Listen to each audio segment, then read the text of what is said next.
name is Chris, aka RumblePack92, and we are coming at you here on the Waypoint podcast, giving you a brand new one-time only show. Today, we're doing the Cobra Kai Spoilercast. I've got a fantastic panel of people to discuss this with me. Directly above is the hardest working man on Twitch, Albob875. Hey. Then, of course, directly to his right, I forget what was the nickname we're going for. We're just going for Austin. Austin Ernie, yeah. Austin Ernie, there we go. That's me. I was going to do the host thing, but it's like, no, I'm hosting today. Oh. It's mine. It's for me. And then, of course, brand new guest to the show, the host of the world famous It's Not That Terrible podcast, Zak Brown. That's me. What's up, guys? Thank you for having me on. I'm so excited. Dude, we're excited to have you here. By the way, I love the depth of field that you got going on right now. Oh, thank you. You got a new lens. It's nice and tight. Ooh, that's fantastic. Not so, quite course, as bad as the Super Bowl depth of field. Oh my God. Can we talk about that for just 1 second? Just Yeah. 1 second. Yeah, Because that go was horrible.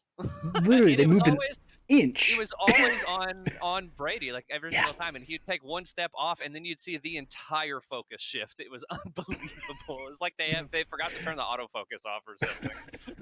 It's so bad. They have that one camera. It's like Madden. Like it's the AK camera. Everything looks like it's animated. It's terrible. I saw a GIF of it, and it took my brain a second like you said, like I thought it was a Madden like GIF for a moment. I was like, oh no, that was just the actual game. That was for real life. It's weird. Yeah. Well, boys, of course we discussed this off camera, but we're going to be talking about seasons 1, 2, and 3 of Cobra Kai. We don't have any particular structure for this. We're just here to discuss our favorite parts, talk about the show, do whatever. Of course, I feel like we can't not lead off with this, right? I think one of the greatest fight scenes that I've ever seen of all time, the season 2 hallway high school fight finale. Damn. OMG. Choreography is off the chains on this one, for sure. Yeah, and so I mean, it's like there are so many parts, like so much of it was a one shot, even, which is absolutely crazy, and I feel like you can't talk about like one shot Netflix show fight scenes without comparing it to Daredevil. Yeah. Right. And it's weird to say because overall in the show, I think the quality of most of the fight choreography is pretty good. Not great in some, but pretty good. Serviceable. Damn, that one was outstanding. Like the hits looked great. It looked that sort of like mixture of not too over the top to kind of be silly, which a lot of the show is, but I kind of like that because it fits the vibe of like Karate Kid. Totally. But I mean, yeah, it was brutal in some parts too. Like there are a couple hits where you're just like, ooh, no, owie. Like the what was it, like not the brass knuckle, but like the claw that yeah. This character has like that claw she just shreds her arm with. Yeah. I was totally like, oh, this is gonna be slapped out of her hand immediately. It won't go there. It's just showing how like serious she is, and then it's nope. Just immediately, just bam. Yeah. Crazy. Which is absolutely absurd.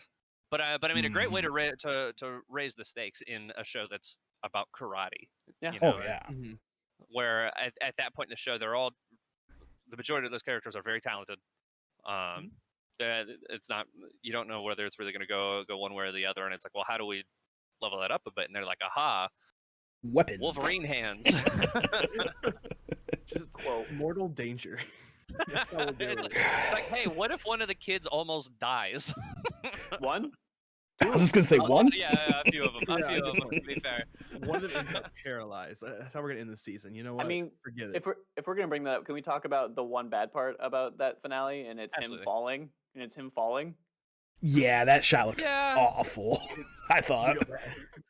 I laughed. It was audibly laughed. I kind of did too.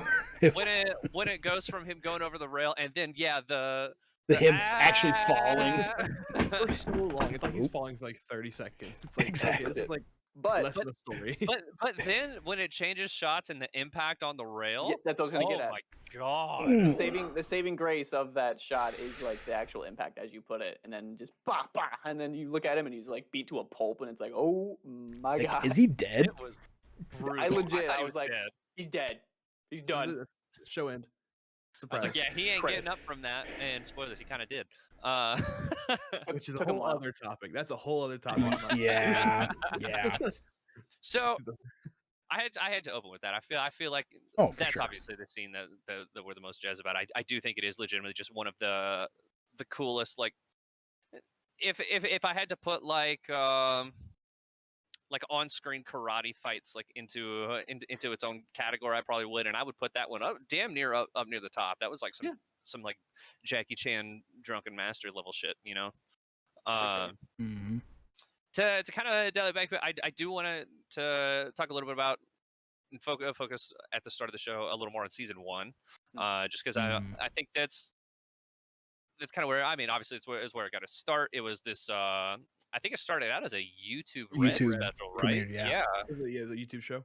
I actually watched it when it was back on YouTube, but I didn't get a chance to watch season 2 and obviously season 3 until just a couple months ago. So yeah, because season for 3 me, was over to Netflix. It was season 1 and 2 on YouTube, and season 3 was a Netflix series. Yeah, see, for me, I actually watched.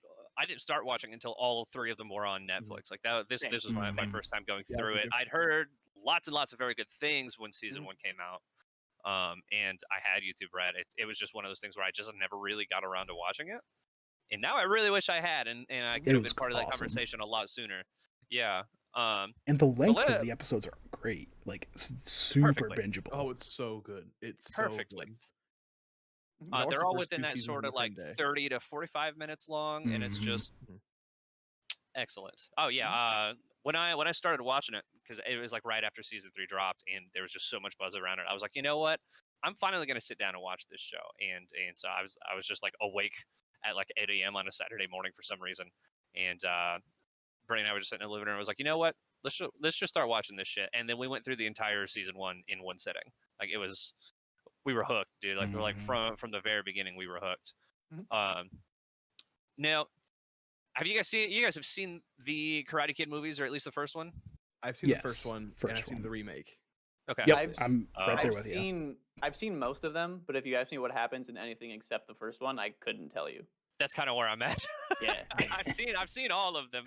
Yeah. I only kind of remember the first one up until they start doing like flashbacks of 2 and 3 later on in the show, and then I'd be like, oh yeah, right. Yeah.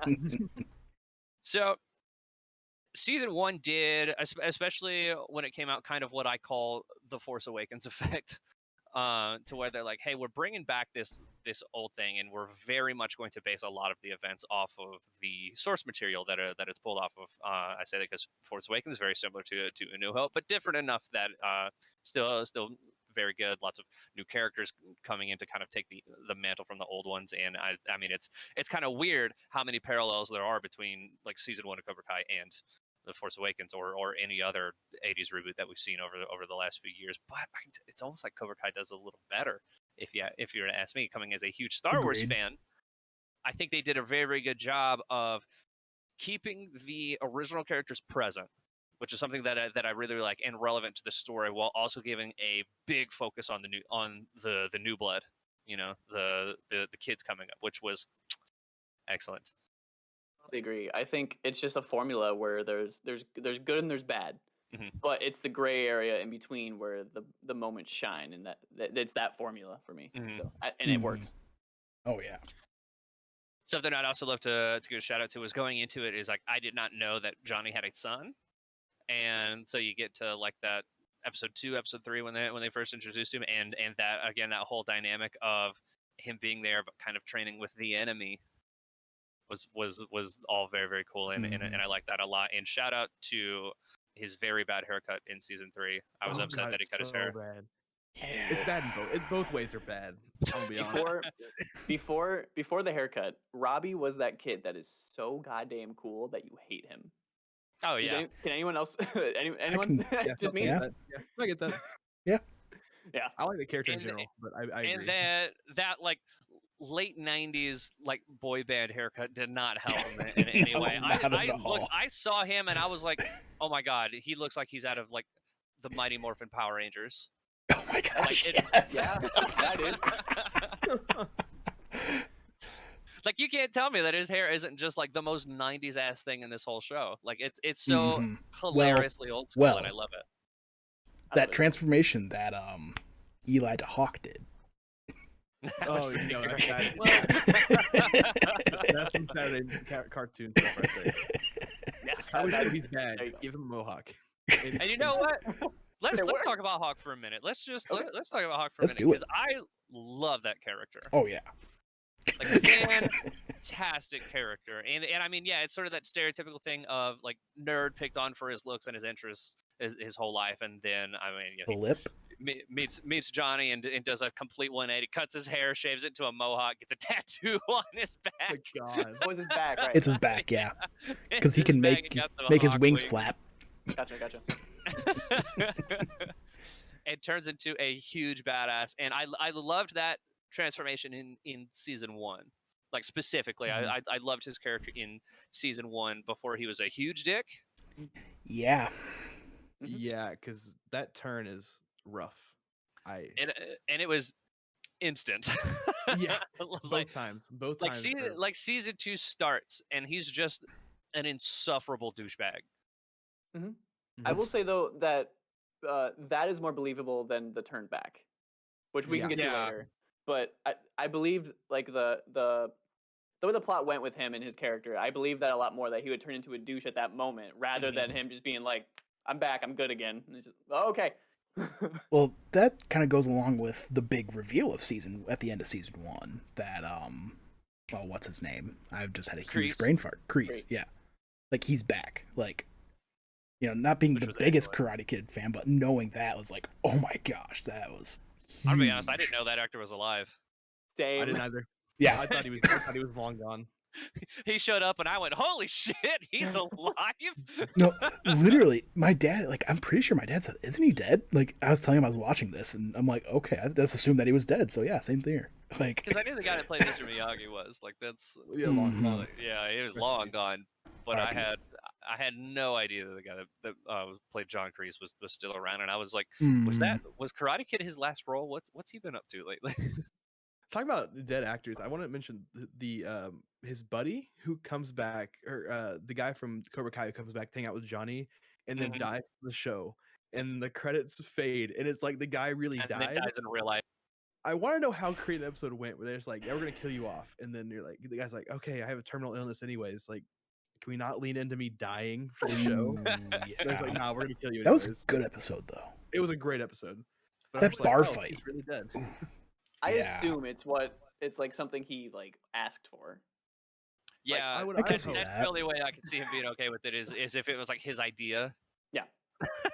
Was that season? Because I think that was season 2. Because that's when Kreese just goes crazy with power at Cobra Kai. Yep, I remember that now. Yeah, because he leaves Kreese like to lead things for a while so he can go off and be with his buddy, and that's when he paints the back room and stuff.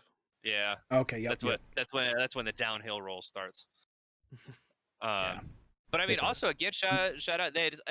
They've managed to somehow get just about anybody that's ever been in a Karate Kid film like back for this show, because it's like all of Johnny's friends are still the same actors, and that's incredible. That's awesome. Which how did they do that? Yeah. Which, speaking of Chris, like, I know you were telling me about this, but there's actually a Cobra Kai video game, and you were telling me that a lot of the actors are actually voice their characters in the game. It actually, so it's like a Streets of Rage like brawler kind of thing. Wow. 3D. I think it's like $30. You can get on Switch or PC or PlayStation, maybe Xbox. I don't remember. And it looks decent. I mean, it's like I like those kind of like old school arcade brawlers and that sort of thing. But it's like all of the characters in the game are all voiced by the actors that play them, which is really, really, really cool. You can actually choose Cobra Kai or Miyagi-Do, and all the characters have different abilities, and the different dojos all have like separate abilities and stuff too. Like, it looks fun. I'm gonna play it when it comes to Game Pass. Local up. All right, I see Hawk's ability is him throwing out fire wings. Oh yeah. Definitely. Oh my gosh. Yeah, big time. This looks like you can play as the guys from the car chop shop from the 3rd season. Looks like. Oh really? That's awesome. Your favorite characters, they're back. They're here. Did you enjoy their 5 minutes of screen time?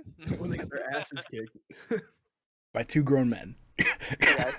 By two old men. Poor guys. Yeah. Sorry, go ahead. Go ahead. No, it's all you. I'm telling you, it's all you. Oh, You struck first, and you struck hard.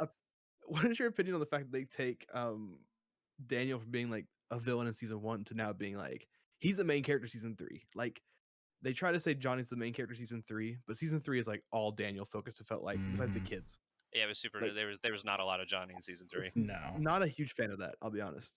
Yeah, he did seem more like a side character, and I do think what he was doing felt, I mean, obviously very important, like trying to rehab the kid and get him literally back on his feet. But that just meant is like up until like the last couple episodes, he didn't have a ton of like plot relevance. Right? Yeah.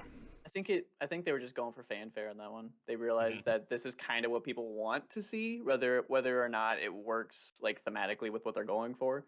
And I think they got it out. They got it out of the system now, and now they can refocus on Johnny. Yeah, that's what I would assume. How do we get chosen in here? That's all we need. So something else that I really liked about season 1, in a similar thing was, it's kind of I remember the discussion being around, wow, Danny was actually kind of an asshole in the original movie now, and it's like you kind of see more behind the scenes of what's going on in Johnny's life, like more context to Johnny's state of mind in the original movie, and it's like it kind of paints him like an asshole a bit. I like how that started as a running joke. And then it was like, you know what? There's some truth to that. And then they take it and they just keep pulling on that thread, and it works. And it works. Yeah, and then they go have a beer together. That's probably my favorite scene in the whole freaking thing. It's such a good scene. Talking. I loved it. Such a good scene. Yeah. Honestly, anytime they're both together on screen, it's always fantastic. I really enjoy it. I like the porch scene.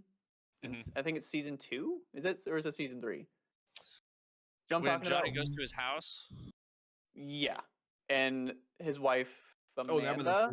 By their pool. And they and Amanda's like, I don't want blood on my porch. So do you guys want to come in? You know, have breakfast? Okay, yep, I remember that one, yeah. Was that season 1 or season 2? I think it was season 1. What didn't it have to do with Johnny's car at the time? That's what season 1. It was like episode 8, I think. It's funny because I said, is that season 2 or season 3? And you're like, is that season 1 or season 2? No one knows. It's season 1 because that's when he gets the new new like Cobra Kai car. Because that thing gets abandoned in the middle of a beach. Yeah. It's a shame. It was a really nice car. I hope it comes back. I feel like the cover of Cruel Summer comes back, because that's a awesome cover. Speaking of covers, I know we're just kind of jumping around, but that's fine. That cover of In the Air Tonight at the end of season 3, like every time I think about that, it gives me chills. Like, so good. Just seeing them, like all the Cobra Kai kids coming in, and then you get see Daniel coming in, and then just the drums kick in. I'm not trying to poo-poo on that. Sorry, I'm not trying to poo-poo on that scene, but I was like, this could be so corny, and somehow it's not. Like, exactly. I still think it was a little corny, but like that's kind of this entire show, so it still works. It's definitely the whole show, and I think to try and it's like if I were to try and get somebody to watch it, I'd have to be them. It's like, look, it's not that serious. It's like they definitely, I think, really match the tone of the original movies in that it's like you have to kind of just accept that karate is somehow the most important thing in the world in this area of California. Yeah, I mentioned once before, I think I was talking to you, Chris, and I think it's like childhood fun mixed with like wacky adult drama. Yeah, and it's a combination that somehow, again, I keep saying this, but it just works. I keep quoting like Bethesda. It just works, and then that didn't go very well. Yeah, it just works, and there's just enough cheese to, I mean, because it is cheesy. The whole thing's cheesy. I mean, you would, especially like when I feel like any time that I see like Daniel LaRusso just like practicing in his home, I was just like, oh yeah, this is fucking stupid, and I love it. His dojo by the pool. He always looks so Absolutely. lame. He always looks so lame. I think. It was Mm. like, He oof, not a kinda good does, look. though. Yeah. Find your balance. Oh, that reminded me of the. Again, I have no idea what season. I think it's season 2. But when he opens Miyagi-Do and they do that thing over the pond. I was That was actually leading to that. Yeah. Yeah. Okay, take it away. Go ahead. I was just gonna say that whole kind of like montage of them just failing and failing and failing, but then they get it in the mall scene. I think is when it finally clicks. The mall fight's really good too. Oh yeah. And I'm just a sucker for a good training montage. You know what I mean? Mhm. There's a lot of them throughout the show. A lot of them throughout the show. But yeah, I agree that mall fight is also really, really good. I'm kind of blanking on the mall fight. So that's when they kind of cuts back and forth a little bit between like when they're like training on the like wooden circle thing in the pond, and then it shows them like cuts overhead to the mall. Is this when they chase Hawk's old friend? Yes. Yeah. Dimitri. They like jump him in the comic store. Yeah. Break his So arm. Break his arm. That's season 3. That was scary. So I had thought that the big fight of season 2 was the mall fight, and so I'm like, oh, okay, that was cool. That's what I heard then everybody the fight talking about. happened, and I was like, oh god. Oh. I had no idea what was happening. Just like out of nowhere. Speaking of the breaking the arm scene, though, it's like first off that was brutal, and the sound effect they put in there was a little too realistic, and I hated it. Because it happened, I just went and I thought it was such a great idea to give. I'm sorry, I'm blanking on her name. Daniel LaRusso's kid. Sam. Sam, thank you. Yeah. The kind of almost like the Iron Man 3 like PTSD is like, hey, she almost didn't make it out of this last fight, and now it's really messing with her. And I thought that was just a brilliant angle to go with. That actress is very, very good. I thought she was really showing a lot of range in that third season. I think she's the best actor period in the entire show, honestly. I'd probably give you that. I think Daniel LaRusso's wife is pretty up there. Oh yeah, okay. She's funny. She's the like comic relief, and I'm not trying to put her down, like, because she's great. Man. She's one of my favorite parts of the show, but I just think the performance that her daughter does. Oh yeah, no, I agree with that. I think the LaRusso son's the best kid in the show. Come on now. Did they get a different actor for him in season 3? He just got skinny. No, he just got skinny. I was about to say, he just grew up, man. That like blew my mind. I'm like, who are you? Like, he's gonna train. He's gonna train with his dad and be a force to be reckoned with. You reap my words. That kid's got to be like. That kid's got to be like 12, 13 years old now, right? Like he's gonna be like 5 foot tall, 5, 6 foot tall next season. Hi, I'm 8. Like, oh fuck. He just ordered a Vita off the Echo at one point. Yeah. Oh, dude, I loved it. I love that. It was great. He was playing a Vita, and then I think in season 2 he had like a Switch and Switch, yeah. Which, I mean, hey, shout out. That's a mobile system that actually sold. Sorry, Vita. Yeah. Hey, Freedom Wars. That's a reference that I don't get. You know why? Because I didn't purchase a Vita. You know what I mean? Hey. No one did.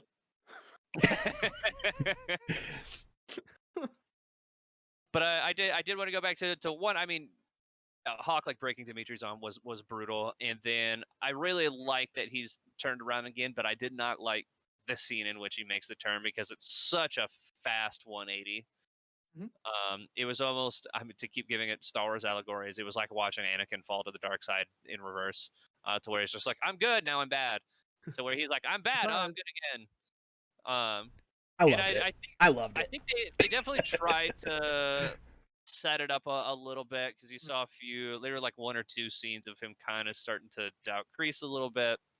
But for him to, I think it was his idea to jump to LaRusso's place anyway. And so he goes in there, is like, I'm going to fuck you guys up. And then he sees Dimitri in the same spot again. He's like, you know what? No, I'm going to beat the shit out of my homies that I just rolled up here with. Well, I think the big thing that really made him switch was that when Robbie went with him to go get this Cobra, and Robbie kind of stole his own thunder. Like, that's kind of what made me really think, like, oh, this is like kind of like making him really think about Cobra Kai and being all that, and kind of made him more think of who he really is. Right. You bring that up as like another moment that like shows his like turmoil with changing. You said that there was like 2 to 3 scenes, and I there's probably like 10, Honestly, they just weren't very effective. Like, I think you remember 2 to 3 scenes because there was only 2 to 3 scenes that even remotely worked. Honestly, yeah, I think that was the problem. I loved it. I don't care what everyone says. I love that switch. I like it in broad strokes. I just think the execution was a little off. But it makes sense, and I'm excited to see where the character goes. Now, for somebody that did have an effective turn, I think, though, I really like Robbie's character in season 3 in particular. I think we're getting a lot of a lot of depth there. I think also he was one of those guys that I felt was really kind of hammy, like a little cheesy in the first couple seasons. But season 3, I thought his performance was really, really good. Like I think he's leaning into it a bit more and killing it. And I like where he's going with the next season, like kind of like turning back to Kreese and then eventually doing the Cobra Kai thing. And I just love that dynamic of like Johnny's kid kind of like always sort of being on the opposite side and him trying to bring him back and their dynamic I just really enjoy. Yeah, I think my only scene with Robbie, like in season 3, that I really don't like is when he comes back to Daniel's house and he sees Sam and Miguel in the back like doing karate, and then he gets all jealous. I'm like, dude, you were in juvie. You broke this man's back. You don't get to be upset about this. Like, you didn't write her once while you were in juvie, and also you almost killed the kid. I think it's okay. I think you got to take your losses. Just that's one where like, hey, this is your fault. Right. You don't get to blame anybody else for this one. I mean, it was an accident, right? Right. Oh, sure. Right. Yeah. Sure. Right. I think they want you to think that. I think that's the intention, but I don't know. It seems like kind of like Miguel in the first season when he kicks the shit out of Robbie at the tournament, and like you see that kind of like flash of what Cobra Kai can do to a kid. I think they do the same thing with Robbie in season 2. Yep. Totally agree. And now, Chris, you bring up like a dynamic that you liked, and I think my favorite dynamic of the entire show is how Daniel. There's moments where Daniel almost sees Johnny in like a genuine light. Like there's moments where he's like, "Oh, okay." He's like, "You know what? Maybe you're not so." And then something happens every time. Every time. Kreese shows up, but I love that dynamic because you're like, "When's it gonna happen?" And every time you're like, and because you're rooting for it to happen, you're rooting for that not to happen. You're rooting for Johnny to just actually be friends with him because they would actually be fantastic friends. The whole what was it like with the Mexican restaurant? Like that was such a great scene. I love that scene, dude. Hated not going into that order. She's not going to that order. So That was really good. They're like, I just don't understand why she won't write it down. The most old person thing I've ever seen. Oh, dude, it's fabulous. Just write it down. Outside of Johnny just trying to figure out how Facebook works. Oh yeah. And then they take photos. And then they use that as like the season 2 like stinger about how yeah. I'm like, oh. Yeah, he's like, I don't have Facebook anymore because he doesn't use it. No, I threw my phone away. Along with my very nice car just sitting in a parking lot in the valley somewhere. Just the recurring joke of Johnny being stuck in the 80s, I think is again just one of my favorite things about his character. Just him talking about like yelling about like hash browns and stuff. Yeah, like them doing all the pictures in season 3. Loved it. Do you have any where you have a shirt on, or do you have any where you're not oiled up or something like that? Maybe he's like, all right, because I'm not of age. But do bars carry banquet? Is that a thing? Man, is banquet that easy to find in bars? Not here. I was gonna say, I think it depends on like what state you're in, because I'm sure like that's a popular that's a popular choice in some like places and counties and certain probably states. out west more. Yeah, I was like, wow. I was about to say they're not here on the East Coast for sure. Like that's the first time I've seen that many banquets like ever, or even somebody drink one. Yeah, unless you're like watching like a 70s movie, I've never seen a banquet drink. I'm like, oh, okay. That's which odd. makes sense though. He's stuck in the 80s. That's the other thing, that it made sense that way. I was like, huh, okay. Yeah, I really like that, and I love that it's like every time that he orders one, there's always a character somewhere on screen that's like, banquet, really? Yeah. Like even if it's just like a facial expression, they're just like, yeah, okay. I said this before we started recording. It's like, man, if I would have had the better thought, I would have had some banquet or gotten one or two just to have for the podcast. I would have loved if you just never mentioned it. You just casually were drinking You it. just had it. Mhm. Yeah. I feel like I'd have to. I feel like the only place you'd be able to find it is like Walmart. You know. I think they have it at Meyer. Maybe. I mean, Meyer feels like that. Meyer's so feels like great. kind of place for it. I love Meyer. No idea what that is. Midwest store. Yeah, like a Midwest like budget grocery store. Shit's real cheap. It's fabulous. Like a Dollar General? No, not that cheap. Okay. I think it's think of like a super Walmart. It's like Kroger sized. Yeah. I know Kroger. Okay, I've heard yeah. of Kroger. Walmart gets some of Kroger stuff sometimes. It's like, oh, Yeah. all right. Yeah, that's fair. Shit, I had a thought, and My bad. it just completely left me. That's on me. It's on me. No, I also started focusing a whole bunch on Coors Banquet. Now it's like everything in my brain is like I gotta try and find him somewhere. We were talking about the Mexican restaurant scene. If that helps. Yes, where they had the tequilas and all that. Miguel's mom was a love interest. Was a good. Yeah. I think was cool. I like that more than having Allie come back and be a love interest. Yo, shout out though to Allie coming back. And first off, I don't know how I never realized that she plays the villain in season 1 of The Boys. Yeah, like, she's the milk mommy. I didn't know. Yeah. Oh my gosh. Got him. KO. Alec has been KO'd. He's done. I was so not ready for that. I was not ready. To I was register not what the ready. fuck you just said. That was amazing. Um, We're not worthy. We're not worthy. So quick, man. To bring it back from electricity, I actually like that she was in this episode, or that whatever was it season 2? Season 3. Season 3. It was the last Yeah. 2 She comes back episodes. for like the second half of season 3. Yeah. Okay, I actually enjoyed it because I thought it was like a plot point that was super crucial to Johnny's character, and for him to actually take any step forward and maybe not be stuck in the 80s. Yeah. So I like her being I think there. her I'm coming back glad was... she was not the interest, like the love interest of Johnny's character. Yeah, I was like her afraid that being they were there going a to do lot. like a triangle thing, and I was just like, no, come on. They can't don't afford do that. this. They can afford her like I that. know, right? Yeah, they can't. No, afford she's her like a that. legit actor.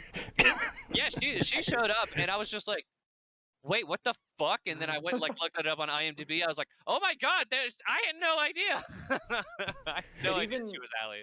It even looked like, I think Kind of Funny mentioned this too. It even looked like she was having a blast being Oh, there yeah. because it probably seemed like a really relaxed set from what she's used to, Oh yeah. and they're just having a good time. Having the passing it burger. Yeah. I have the burger. What a great scene! What a great scene that was too. Where he's like, "Yeah, can I get the vegan rice bowl or whatever?" And she's like, "I'll take the burger." And he goes, "Oh, you know what? Me too." Make it 2. Make it 2. That's a great scene. I love that. Mm-hmm. Some of the best I scenes. just loved her whole character. Like again, coming back and like you said, it's such an important part. Not only for Johnny to help get him out of the 80s, but it also kind of helped quash their thing with Johnny and Daniel over them both kind of being in an alley at the same time, and I think they're finally able to move past that. Yeah. The interaction between Allie and Daniel's wife is also great. Oh yeah, that's God, good. yeah. That was a See, the great more- scene too. The more we discuss this, the more I'm realizing that literally the best moments are just the small little things between the adults. And I wouldn't have like, this show's great. I love this show. Mm. It's really good. It shows it's so surprisingly good too. Like I went into it, I was like, it's like I like Karate Kid. I've never like loved it. The you first know? one. Right. Yeah, OG. No, the Very Jackie swank Chan one? remake. Yeah, Oof. Okay. with Will Smith's kid. Who's a producer on the show? Will Smith. Oh. Is that the Will Smith or is that a different Will yeah, Smith? yeah, that's the real Will Smith. The real Will Smith. I wasn't 100% sure because I know that there is like a couple of the guys like named there's Will a- Smith that work yeah. in the movie business. 1L. Yeah. And so I was like, that can't be the real Will Smith, right? Apparently, it's the real Will Smith. There you go. The more you know. Bring it Yeah, back. something new. To bring it back a little bit, I think, like you mentioned that like they used everything, or like the source material, they didn't have a lot to go off of. I think that's a good point to bring up. Is the source material for Karate Kid is pretty basic. Like it's basically a sports movie. Like it's basically what it is. Then bully, you get beat up, then you beat your bully, whatever it is. But the source material here, what they use, and they use it in weird angles, and that in the cheesy angles and the connection angles and the gray area, they rival or they they revel. Is that they revel in the gray area? Yeah. That's a sentence. Mm-hmm. But yeah, I think that's where they shine, is by using what little source material they have that is like special and shines, and they execute 100% on that. I was just gonna say the kind of in that I see that just kind of popped back up into my head was when after Sam had basically the PTSD and Danny's teaching her about his moment that he had. I think it was the second year when he was just getting demolished by a guy, and he was literally just on the mat, and Miyagi just had that I can't remember exactly what he said, but you have to find your focus. Find your focus, yes. Like that was a really cool scene, I thought.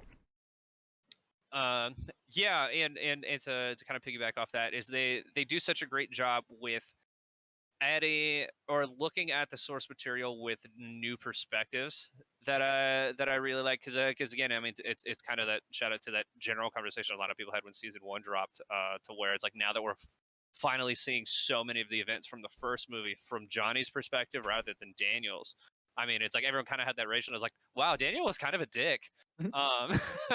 But they continue to do that over all 3 movies, and I kind of like the way that season 1 they pull a lot from Karate Kid 1, season 2 is a lot of Karate Kid 2, season 3 is a lot of Karate Kid 3, which is awesome that they double down on that too, because I mean, I know Karate Kids 2 and 3 aren't as well known as the original. I mean, to the point where Austin and I are like, I don't remember a lot of what happens in those movies, but they're just like, no, we're going to pull characters from that and plot points from those movies and continue to make them relevant, rather than just sitting on top of the nostalgia that everybody has for the original one, which I think was a really, really nice choice for them to be like, no, we're going to pull some stuff from the other movies as well.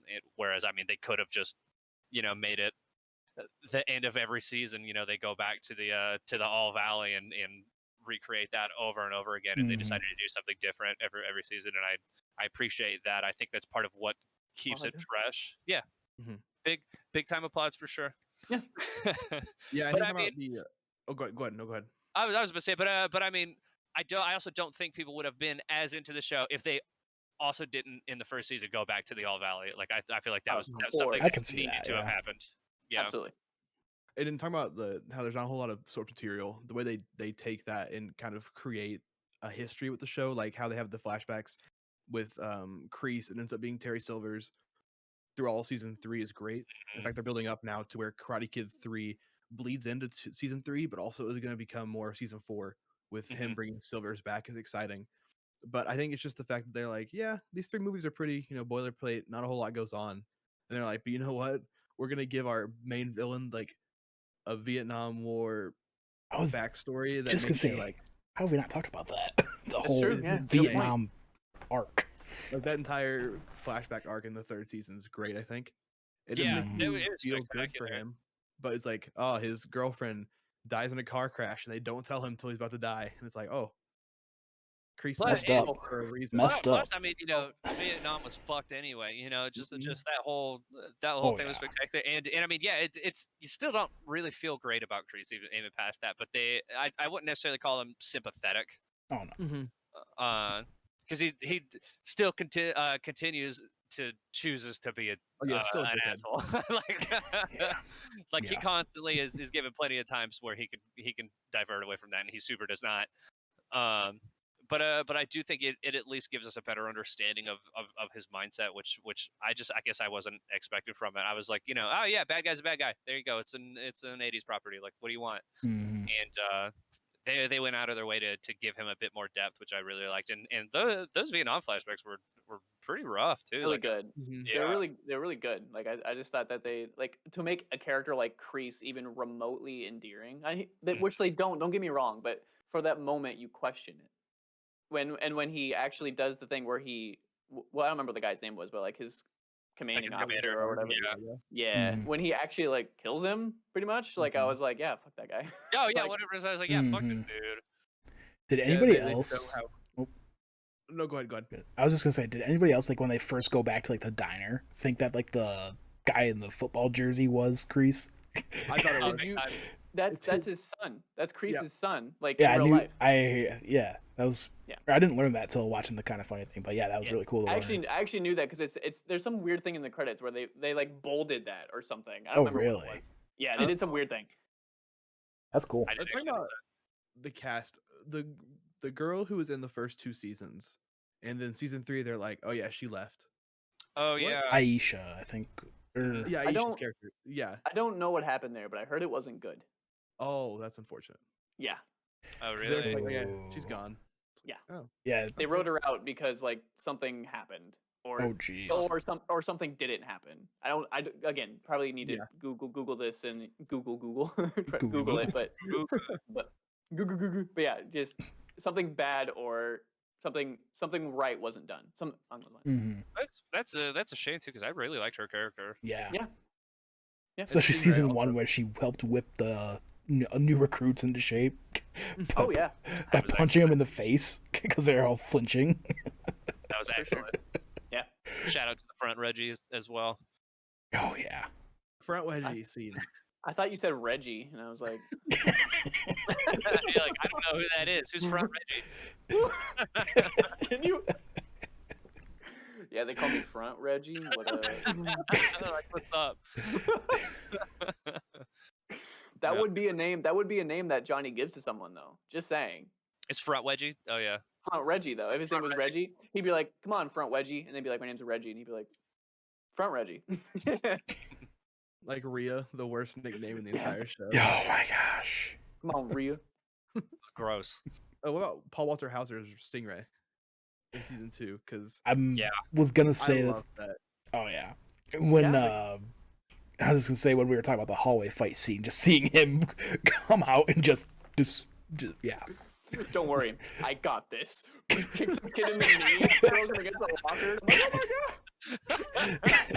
god! And then, like in season 3, they're having a press conference and they go, "The man that named us Stingray was not part of the school. He was just here and started hitting kids." Oh, and then Stingray during that party, and he has the two 40s. He's like, "Oh no, what have I done?" Playing fucking Edward 40 Hands, and I love it. And he's like, "Oh, it's even better." Like, before that though, when he comes to the party, he's with like his girlfriend. She's like, "I thought you were saying you're going with your friends." He's like, "Yeah, these are my friends." That's one of my favorite jokes in the whole show. And she's like, "Oh, just out of here partying with a bunch of minors." Like, that's so fucking funny. Did they bring Moon back for season 3? I can't remember. Moon's there the whole time. Okay, I can't remember. Because that's the party was. Yeah, because I remember the party. Party's just season 2, right? Mm-hmm. Yeah, I can't remember any Moon season 3. I don't know. I don't know why. Yeah, because that's when Sam kisses Miguel again, and Wolverine claws chick like sees it through the window. Tori, I think is her name. Tori, like no other in this show. I did not enjoy Tori's character. She started out fine. Yeah, I feel like it got worse. Yeah. Her character was really over the top in season 3. Yeah, it seemed forced. Like it was just like Miguel needs a rebound character, and it was like, here's Tori, and I'm like, ugh, okay. Also, what the fuck was that drinking game they were playing? Have y'all done that before, where you stand on one foot? That's a karate thing, I think. Try to balance, I guess, while you take shots. Well, I've seen it where it's not shots, but it's like the tube, and you're balancing on one like foot. A beer bong. Yeah. I figured it was just like I don't drink. I don't know. I'm saying it's like I've been to a good handful of parties. I've never seen that happen before. I think I've one time, and then they were standing on buckets. Huh. I thought it was just a karate thing. I wasn't sure. Maybe I'm just uncultured. I mean, the fact that I saw this is beyond me because I do not drink, like hardly ever. So I guess I'm bringing a couple stools to the next like game that I'm tailgating at, you know. Fair enough. Play some 80s rock. They'd be like, "Yo, you guys heard of Karate Kid?" Bust out that beer bong, like, "Let's go." No one's gonna say anything. They're like, "You heard of Karate Kid?" And they're like, "What?" That. I've never heard of Front Reggie before. I'd also just like to give a quick shout out to my favorite joke in the whole thing, which is season 1, just because I'm a sucker for those kind of like nostalgic callback kind of references and stuff like that. And so early on, while John is trying to fix up the dojo, and Miguel's sitting there like washing the windows. He's like, "Hey, is there a particular way you want me to clean this?" He's like, "No, I don't give a shit." Yeah. Like that was great. Like, you did it! But I was just like, that's just on the level enough where it's not too cheesy. Mm-hmm. Just speaking of like nostalgia, that scene where they go back to Mr. Miyagi and young Daniel, and he says like focus or whatever he says. But like, okay, watching the show, I was like, I'm not into Karate Kid. It's not my thing. I'll watch it, whatever. And then they would mention Mr. Miyagi, and I get a little fuzzy feeling, and I'm like, why is this happening? And then they would show scenes of him, and I'm like, nope, this isn't happening. And then that scene happens, and I literally started crying. And I'm like, what is happening? I don't care about this character, but apparently I do. I love anytime that they use footage of Miyagi. Like it's they do it so effectively, and I like that. Even though the actor is no longer here, and I appreciate them not like trying to recast or anything. But because he's still such a prevalent part of Daniel LaRusso's life, he still really feels like a character, and I feel like they did that such a good job with kind of Miyagi leaving his legacy behind, if you will. Especially, it's like I had a similar feeling with that the first time that we see the car that Miyagi gives to Daniel in the first movie, and I know they used that reference a couple times, but that first time I was just like, oh, I forgot about that. And when they destroyed the Miyagi-Do, also it's like, oh, yeah. Oh man, I'm kind of getting a little sad. Yeah, that was rough. He was just crying. I don't know if you guys saw it. He tried to cover it up, but he was crying. I saw it. I was just now. Just tears flowing. He's thinking about it. He's like, I can't take it. I can't do it. I got to turn my camera off. We'll be right back. But no, on the opposite side of the callback joke being funny, the version that was not was whenever Robbie gets hurt at the end of the first season, and Daniel rubs his hand together just to yell for a medic. That did not hit for me at all. I was like, oh. No, that one got me. That got me. Yeah. Because I was sitting there, I was like, oh shit, he learned it, and then he just turns and goes medic. I was like, oh. I think it worked for me, but it was still kind of a letdown. I feel you on that one. One thing go ahead. Go ahead. I'm the king of just taking awkward sciences and just hopping in. Yeah, it's just 2021. It's podcasting in 2021. Exactly. Yep. I was just gonna say, it's gone almost the entire podcast now and not mentioned that entire arc where he goes to Japan. Yeah, which first off, I love because they actually filmed it in Japan, which is great. He actually went to Okinawa. And I love that they I love that constant joke of him going there, and they just turned the whole thing like into a mall. Yeah. And it's just like, what really the hell? And again, shout out for them like somehow managing to find every single actor that's ever been in a Karate Kid movie.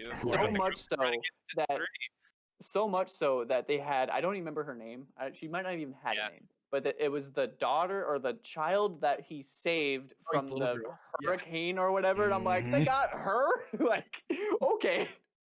Like, what the fuck? How did they do that? It worked. I also enjoy how they don't make him go to Japan just to like, find Miyagi-Do or find his center. It's just like, oh yeah, he's going to get a car deal. And he's just gonna stop or to renegotiate because he actually lost that car deal. Yeah. And it's like, surprise, Kimiko is it Kimiko or the little girl were head of the marketing department for that. The little girl who was like head of the marketing department. Yeah. Which is like, wow, exactly what he needed right there. And we're not going to talk about the scene where he's like, I've been waiting a long time to do this. And then he just whatever. Then don't do it. how he beats him, just all the pressure points and all that, like that was brutal. It's kind of scary. Like, and then you're like, well, all right. It's actually a particular form of jutsu in the Naruto series. Or Star Trek. They do it in Star Trek too. They also do it in Star Trek. In the episode 277 of Naruto Shippuden. It's pre-Shippuden. Shut up. I'm sick. No, but yeah, that was really cool. I really like them bringing back that character for that, but also like the realization that he had also trained Miyagi-Do, and he's like, actually, I have a completely different style of it, which I really liked, where it was like, oh shit, there's still more to this thing that we kind of thought we knew everything about already, which I really liked. And yeah, the pressure report thing is fucking badass, and I love it, dude. And I like again, when it comes back to use it on Kreese. Yeah, exactly. I still wish that took like a couple weeks instead of a day. He's like, yeah. He had a long flight to learn it. But it's true. But the whole show, Poor seatmate. the whole show moves at a really like crisp and fast beat. So like it's like I guess it's with the tone of the piece. So we've been talking a lot of stuff that we liked. I do have one thing that I kind of want, like I have a nitpick, which is really just season 3's pacing and its writing in the first half of that season. It's the weakest of any of the seasons. The writing in the first half of season Miguel 3 back on his is feet. so basic, and it's like I understand that it's like the end of season 2 had really raised the stakes, and they're trying to pull it back and deal with it again. But they pulled I think they overcorrected and pulled the pacing back too far, because it's just the first half of season 3 moves at a snail's pace, like nothing happens.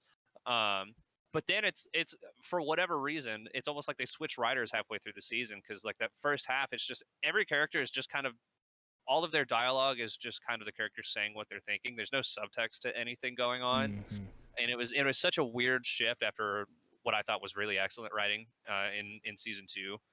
And I think once the plot really gets going, it kind of fixes itself and gets better.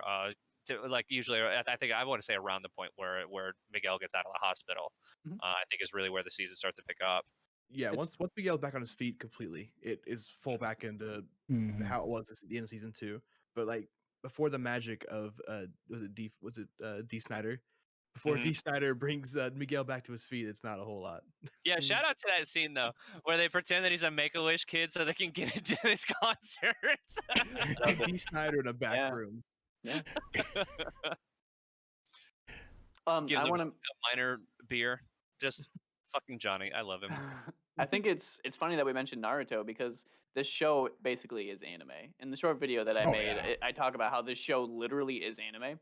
And you talk about how like a bunch of like the pacing and the writing for the beginning of that season is kind of weak. That's what happens in anime when there's so many plot lines and there are so many like compelling characters. So this show is anime, and it's the good parts of anime. So watch this damn show. It's actually a really great way to put it. They took all the good parts about your favorite shonen anime and just kind of boiled it down into a live action series. And the focal point just happens to be the fucking Karate Kid. Which it's like Game of Thrones at the end. I was just gonna say that I heard that some people compare it. It's a better Game of Thrones. Which is crazy to say about a Karate Kid property in 2020 or 2021. But yeah. They've done a really fun thing and kind of retroactively made those movies more enjoyable, I think, though, too. Oh, 100%. Sure. 100%. I look forward to watching them now, and I'm like, oh, put on a Karate Kid movie. It'd be fun. Yeah, I haven't gone back to rewatch anything yet since finishing the show, but I think I might have to do that soon. Maybe I'll watch one tonight. Who knows?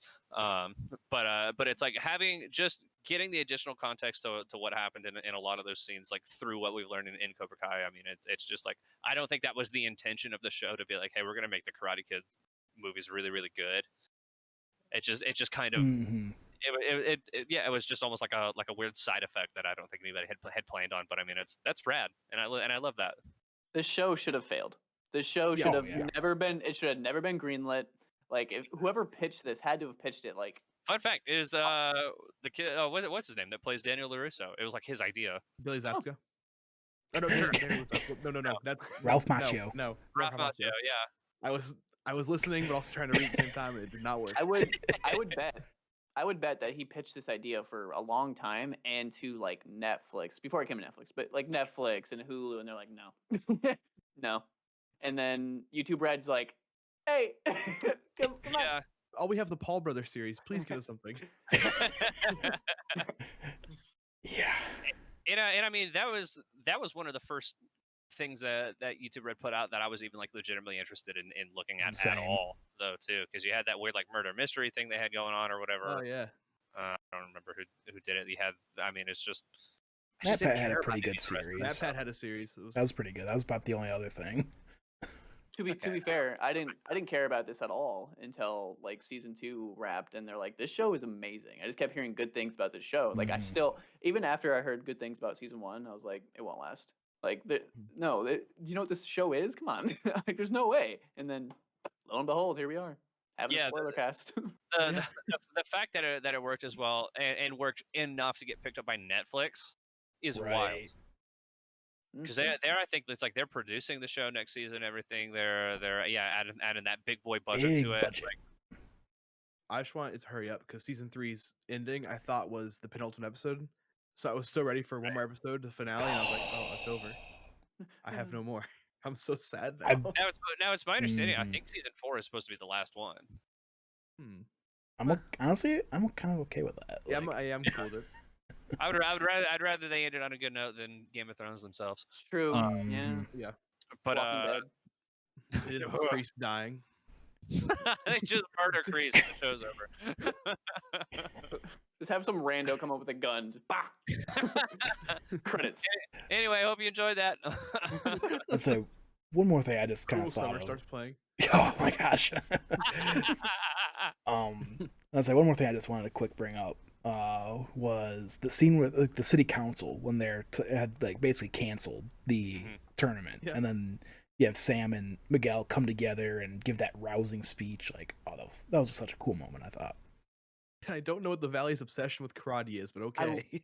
Best line. It's one of the best lines in the whole show because everyone's thinking like this isn't practical at all. Like, what is happening? They're arguing about karate. Yeah, it's fabulous one because it works with karate gang warfare. Yeah, it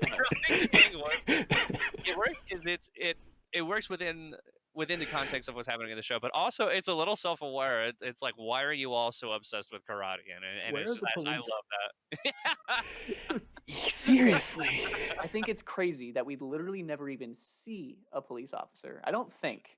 We do hear we hear sirens. I think we only see corrections officers. Yeah, like when Robbie's in jail. Like that's it. They try to get the police, and then Kreese is like, "Oh no, she assaulted me," and they're like, "Well, we can't do anything about it. Sorry, guys." Yeah, the fact that he filed that's right. The restraining order against her, like that was such a crazy twist. I didn't see that coming. I did love that scene though, especially like actually, I have a restraining order against you. It says that you struck him, and Daniel's like, you hit him. She's like, well, you would have too. and I also loved again, Ralph Macchio is kind of a dork. Like, and I mean, he just kind of is. It works for his character, but he's dorky. But there was something about when he shows up at Cobra Kai at the end of season 3, and he's just pissed off because he found out that they destroyed his home. Dude killed it in that scene. That was one of the times where I was like, oh shit, Daniel's here. I was like, oh fuck. When Sam is at Johnny's house, like overnight after that party, and he shows up, and I'm like, okay, I am all like, Johnny's my guy. Like at this point, I want Johnny to succeed. I want Ralph Macchio's character. I can't remember his name. Daniel LaRusso. Thank you, everyone. Thank you. I want them to be friends. That's my goal at the end of the show. But in that moment, even though I'm a Johnny fan and a stan, I was like, do not get in a father's way to get to his daughter. What are you doing? I know your son's in there, but like this isn't the time. Another thing where it's like every time he could be a good friend to him, it's like something happens. Yeah. But yeah. He also did the most awkward way of being like, your daughter's here. But he's like, Robbie, hi. Like, no, make sure he knows that Robbie's also there, please. Because this looks really bad. It's almost like he went out of his way to make that scene look as bad as possible. Yeah. It didn't really make sense, honestly. That was one of those scenes where like there's some separation there. It's like, I don't think they thought that out. Yeah. But it did give us like the fantastic like scene before the shit went down at the high school of Johnny taking Robbie to the school and like trying to be a good dad, and he's doing his best, and then Robbie almost kills a kid. Yeah. Like seeing what was it, Miguel and then Robbie just both sprinting through the hallways. When they hear that fight Oh, going yeah, when down. they're in class. Oh and they yeah. hear Yeah. on The way- intercom. Yeah, the way it starts, like her being on the intercom, like that's way over the top. I loved it, but it was way over the top. But the way that like the fights, because the fight does not immediately start. Right. Tori, is it It Tori? builds. Yeah, Tori and Tori? Sam.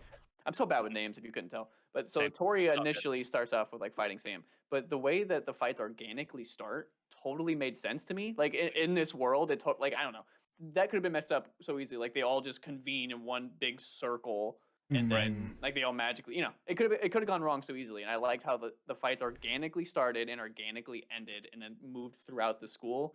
We can talk about that. We can talk about that scene alone this entire time. So The book to Oh, the yeah. face. Like I was just gonna mention that, Yeah. and then how they bring it back in season 3, It's some hard hitting material.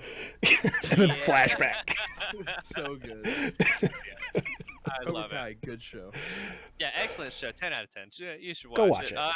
Before we get going, I mean, is there anything else you guys wanted to touch on? Anything small to say? I think we're Just the over everything. soundtrack's really good. That's it. That's just Soundtrack good. is Soundtrack in general, though. Yes. Soundtrack The is I mean, it's Cobra just- soundtrack in general, really. It's just good. classic rock.